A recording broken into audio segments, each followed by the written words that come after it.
আমি চিন্তা করলাম এখনকার পুচকা পুচকা পুলা মাইয়ারা এত কম বয়সে পাকছে কেমনে?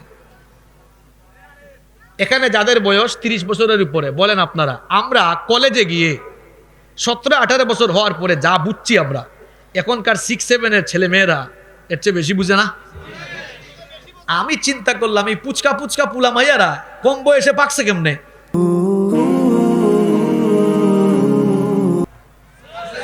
নাই? কষ্ট হচ্ছে আপনাদের?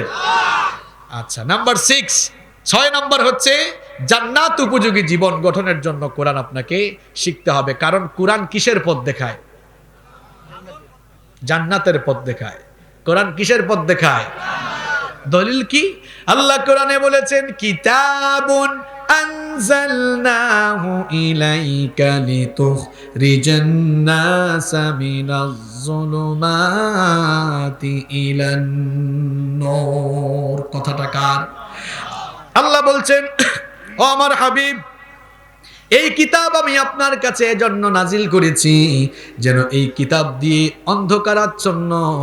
অন্ধকারাচ্ছন্ন তমসাচ্ছন্ন নিকষ কালো অন্ধকারে পড়ে থাকা মানবতাকে আলোর রাস্তা অর্থাৎ জান্নাতের রাস্তা আপনি দেখাতে পারেন।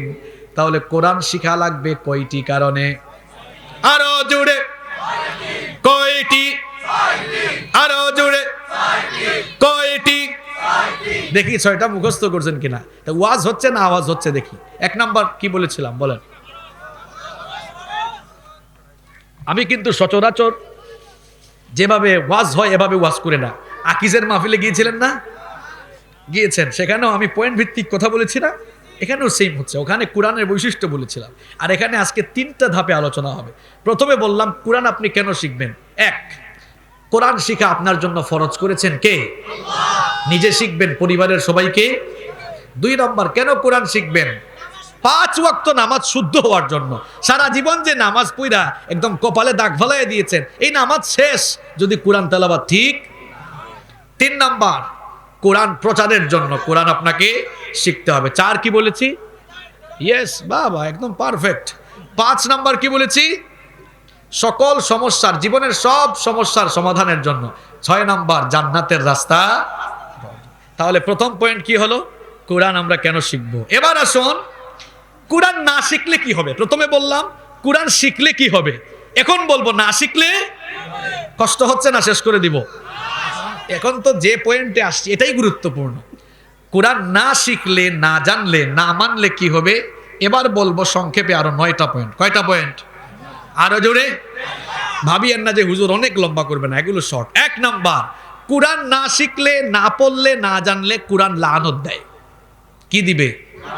আমরা তো সবাই জানি যে কোরআন এমন কিতাব, এটা না বুঝেও কেউ পড়লে প্রত্যেক হরফে কত নেকি। বিশুদ্ধ করে পড়লে নেকি পাওয়া যায়। কিন্তু রুব্বা কারিউ লিল কোরআন ওয়াল কোরআনু ইয়ালআনুহু, কোরআনের এমন কিছু তিলাওয়াতকারী আছে, এরা যখন কোরআন পড়ে কোরআন তাকে লানত দেয়, অভিশাপ দেয়। তারা কারা? আলহামদুলিল্লাহি রাব্বিল আলামিন আলাম তারা কাইফা ফাআলা রাব্বুকা বিআসহাবিল ফিল। এটা এক্সাম্পল। এরকম অনেকে নিজের মতো করে কোরআন পড়ে আছে না নাই? আল্লাহ বলেছেন তোর মতো না।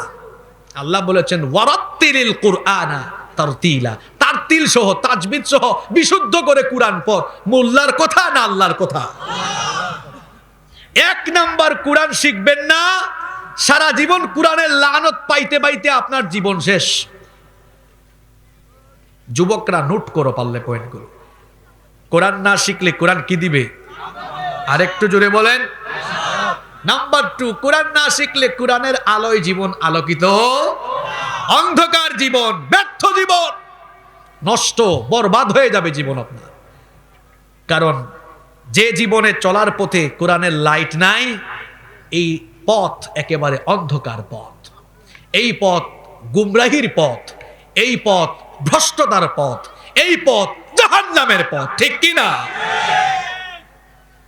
2 নম্বর কি বললাম? কোরআন না শিখলে কি হবে? কোরআনের আলোয় জীবন আর আলোকিত হবে।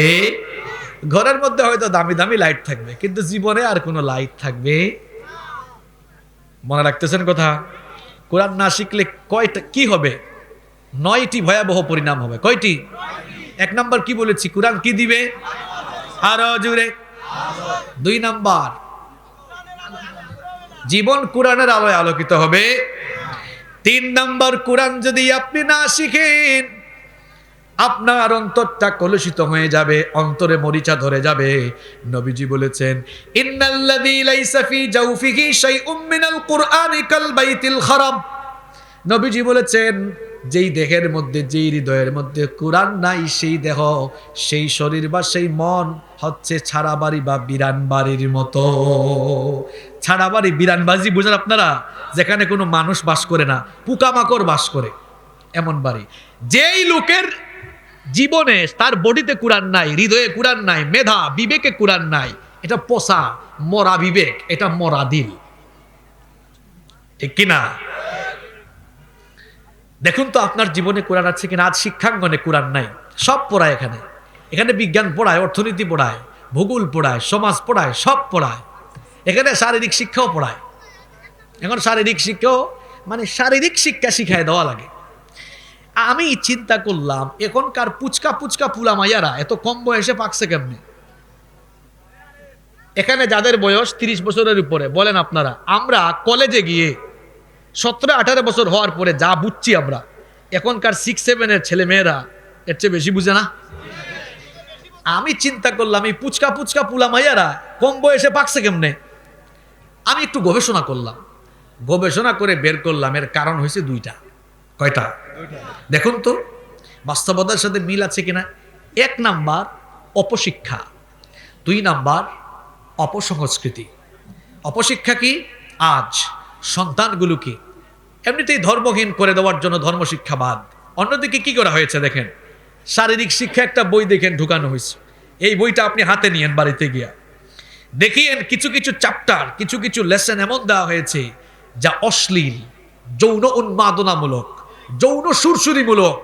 কম বয়সে আমাদের কোমলমতি ছেলে মেয়েদেরকে এই যৌন সুরসুরি, যৌন উন্মাদনামূলক এই সকল লেসন ক্লাসের মধ্যে পাঠদানের কারণে অল্প বয়সে এদেরকে যৌনতার দিকে ধাবিত করে দিয়ে তাদেরকে ধ্বংস করে দেওয়া হচ্ছে।